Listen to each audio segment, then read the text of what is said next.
Hi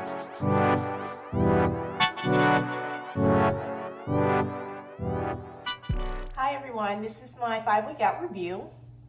I'm going to be honest with you.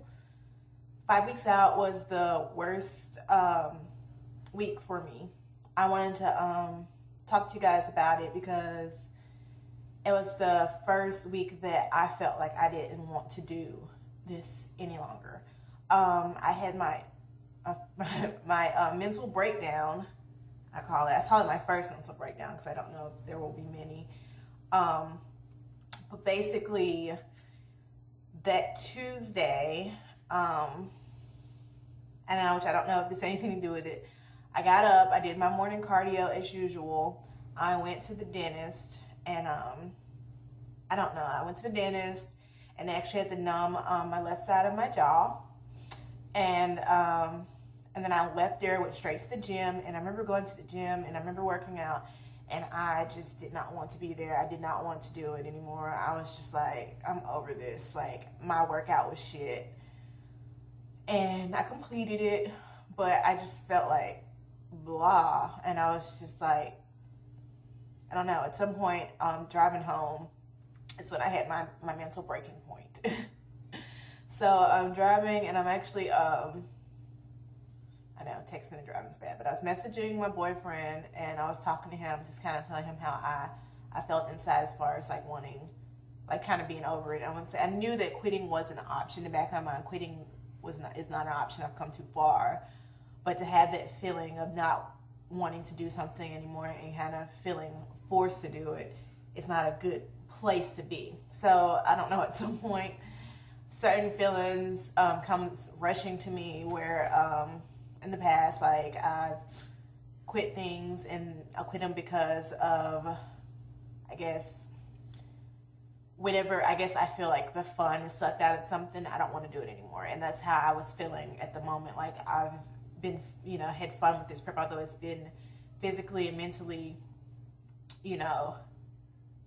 rough. I still have been having fun with it, and that was the first time that I felt like the fun was completely gone out of it, and I didn't want to do it anymore. And I literally broke down. And it probably wasn't if anybody happened to be driving by me, it probably was not the prettiest sight, because I was like bawling my eyes out driving down the street. Keep in mind, my left side of my face is still numb, so I'm kind of slobbering on this side, and it was just not a pretty sight, I'm sure. And it was just the ugliest moment ever. So, like, just imagine me like bawling and like crying and can't move like one side of my face. And I actually ended up calling my dad, who in the past, like, the sport that I stuck to the longest was ice skating. I ice skated competitively for 9 years. He took me to all my classes. He was really good at motivating and helping me, stick with that. And so I called him, and it was definitely refreshing to call and talk to him. And he kind of had to remind me that I'm the type of person that has to work at their own pace. And I'm not blaming anybody, but being around like so many people that are so passionate about fitness, and they go extra hard in the gym every time, and it's kind of, it can be overwhelming, and sometimes you try to match their intensity, and you have to still work at your own pace. You have to remember, everybody, especially with this, is on a different playing field, a different level. Everybody's bodies is different. This is, body and mental frame is totally different. So that's what I had to remind myself, and I am at peace with myself now. I think I was, concerned with, am I not going hard enough? Am I not, going as hard as this person or that person, or, or just like I said, just their intensity levels can be a little a little bit daunting if you don't feel up to par, especially when you're running on fumes. So once again, I do reiterate the fact that you need to do what's within your comfort zone, as far as like every day is going to be different as far as what your 100% is. That's just how it goes. Like, one day I can go extra hard, I can do X amount of reps and I'm feeling great, and another day I might feel like shit, and I have to push through and do the bare minimum.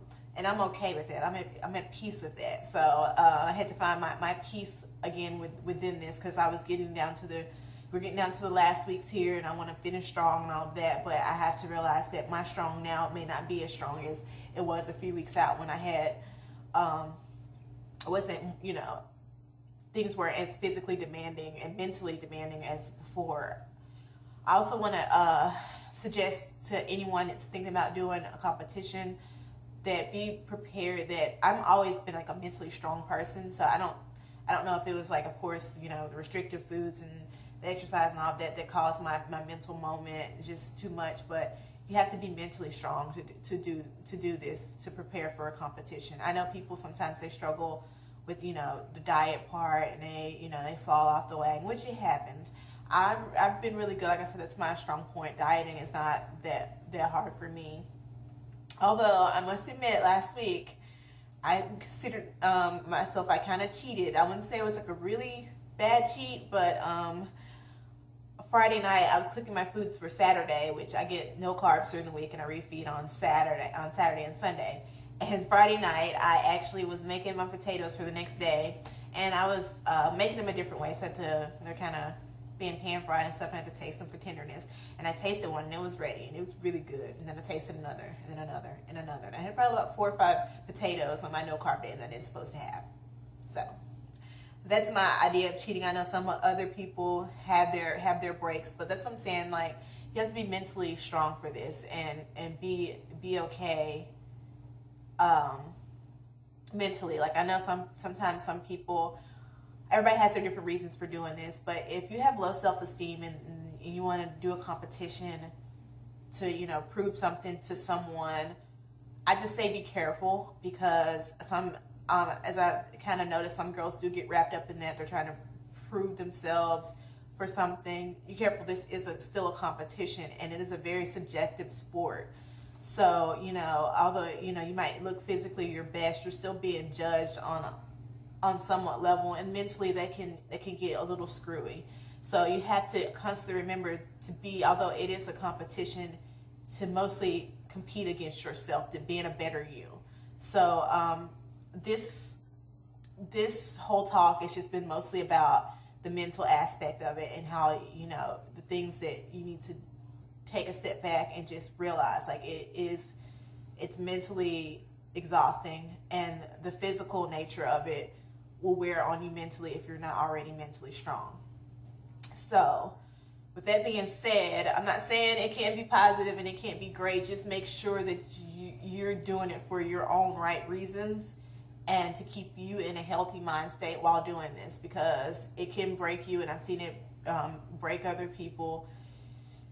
And we all want to, of course, look good and sometimes push ourselves, but don't do anything that's unhealthy or against what you inside feel is,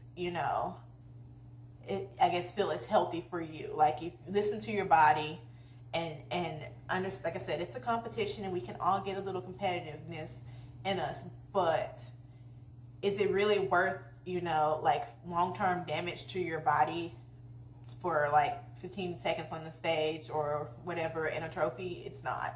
So make sure you're competing against yourself and not what somebody else is doing or somebody else is looking like or anything like that. So that's kind of like, even I kind of feel like I got sucked up into that, like, seeing so many people being so passionate and be able to train at such a high intensity and high reps and high weights and all of that. Do what's within your realm and what you're comfortable and what that you're pushing yourself, within your comfort levels. So I'm not saying don't go outside your comfort levels as far as like pushing yourself.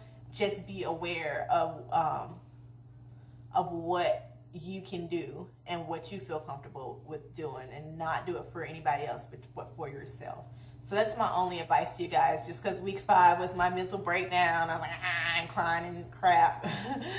But I'm over it. I feel great. My weight has been steadily dropping. I think definitely the probiotics and I'm taking some Pepsin and all of that has helped my digestive system. I'm going regular, and I'm looking better than ever. So I think I'm going to post my next video. I think I'm definitely going to post some progress pictures, because I'm really hopeful for this week, since it seems like my weight is finally in lines with how I physically, I guess, look, as far as like not holding the water and the bloat and all of that. So I feel great.